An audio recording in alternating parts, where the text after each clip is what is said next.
मेरी सी आज के समाचारों के साथ। दिल्ली एनसीआर बना विदेशी विश्वविद्यालयों की पहली पसंद। Global university I India opportunity report में दावा 2040 तक आएंगी भारत। विदेशी मुद्रा भंडार में 10.43 लाख करोड़ रुपए की बचत का अनुमान। भारत के उच्च विद्यालय क्षेत्र में वैश्विक विश्वविद्यालयों की बढ़ती दस्तक शिक्षा की गुणवत्ता बदलने के साथ साथ देश की अर्थव्यवस्था को भी बड़ा सहारा मिला। Deloitte India of Knight Frank India की संयुक्त report global university I of India opportunity के अनुसार वर्ष 2040 तक भारत में सक्रिय विदेशी विश्वविद्यालय 5.6 लाख छात्रों को शिक्षा प्रदान कर सकते हैं।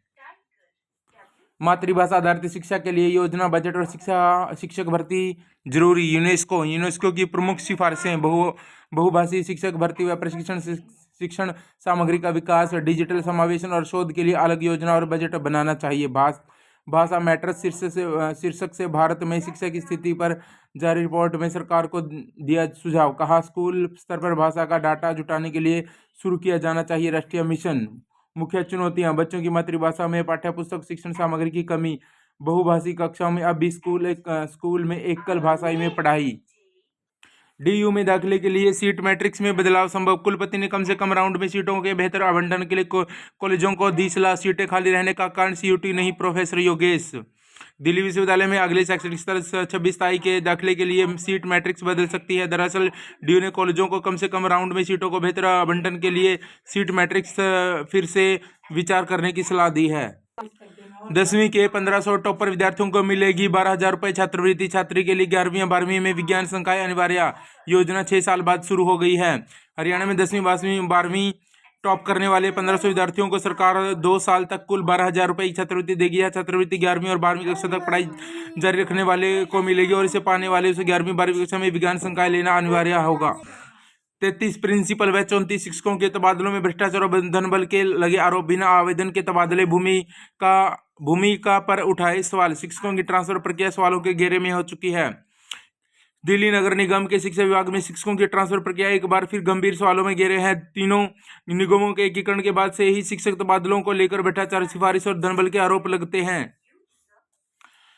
5,149 सरकारी स्कूल खाली, किसे पढ़ा रहे हैं 1.40 लाख शिक्षक। बच्चों को स्कूल जाने के लिए प्रोत्साहित करने के उद्देश्य में साइकिल उपलब्ध कराने, मुफ्त भोजन देने व बुनियादी ढांचों में सुधार के बावजूद सरकारी स्कूल छात्रों को आकर्षित नहीं कर पा रहे हैं।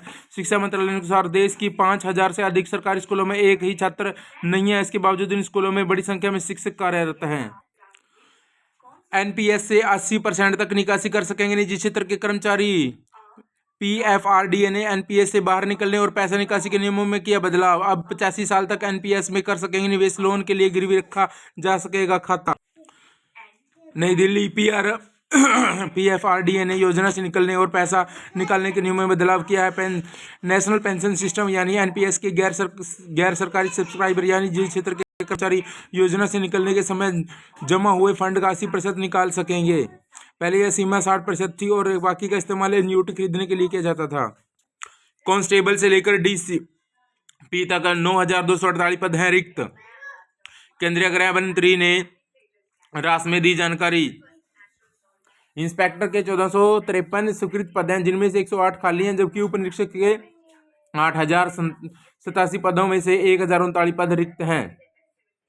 दिल्ली पुलिस में स्वीकृत पदों में से 10% से अधिक पद वर्तमान में रिक्त हैं, जिन्हें सहायक पुलिस आयुक्त का पद सबसे अधिक 36% से अधिक खाली हैं। सीबीएसई से जुड़े स्कूल बनेंगे एनआईओएस के परीक्षा केंद्र। केंद्रीय माध्यमिक शिक्षा बोर्ड ने ओपन स्कूल के विद्यार्थियों के लिए राहत भरी पहल करते हुए अपने संबद्ध स्कूलों से एनआईओएस की परीक्षाओं के लिए सहयोग मांगा है। सीबीएसई से जुड़े स्कूल का national institute of open schooling की 10वीं 12वीं के व्यावहारिक कार्यक्रमों की परीक्षाओं के केंद्र बन सकेंगे। पुलिस भर्ती में बड़े बदलाव। ज्ञान परीक्षा का वेटेज बढ़ाकर 97% किया। नए नियमों के अनुसार हरियाणा कर्मचारी चयन आयोग प्रत्येक श्रेणी में विज्ञापन पदों की संख्या के 10 गुना उम्मीदवारों को शॉर्टलिस्ट करेगा। ये उम्मीदवार वे होंगे जो शारीरिक मापदंड परीक्षण और शारीरिक जांच परीक्षण में उत्तीर्ण हो चुके हैं। इसके बाद उन्हें 97% मार्क वाली ज्ञान परीक्षा में शामिल होना होगा। डीयू में एक दिन में रिकॉर्ड 904 पेपरों की हुई परीक्षा। यूजी पीजी के 2,28,781 पदों ने पहली बार इतने बड़े पैमाने पर हुआ आयोजन। दिल्ली विश्वविद्यालय ने एक दिन में 904 पेपरों की परीक्षा आयोजित कर रिकॉर्ड बनाया। डीयू के इतिहास में पहली बार जब एक ही दिन में इतने पेपरों की परीक्षा एक साथ आयोजित की गई।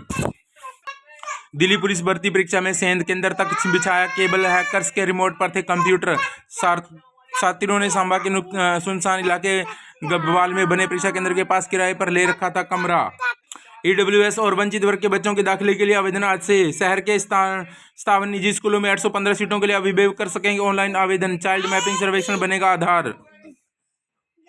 चंडीगढ़ शहर के निजी स्कूलों में ईडब्ल्यूएस यानी आर्थिक रूप से कमजोर वर्ग के वंचित वर्गों के दाखिले के लिए 18 से आवेदन शुरू हो चुके हैं। इसी के आधार पर 57 निजी स्कूलों में 25% कोटे के तहत 815 सीटों के लिए ऐसे बच्चों के लिए आवेदन किए जा सकेंगे। स्कूलों में आवेदन के लिए निःशुल्क ऑनलाइन सुविधा दी गई है। उपस्थिति की कमी पर परीक्षा देने से नहीं रोक सकता विश्वविद्यालय। 2 विषयों की परीक्षा में बैठने की अनुमति मिली। नए एडमिट कार्ड जारी करने के आदेश।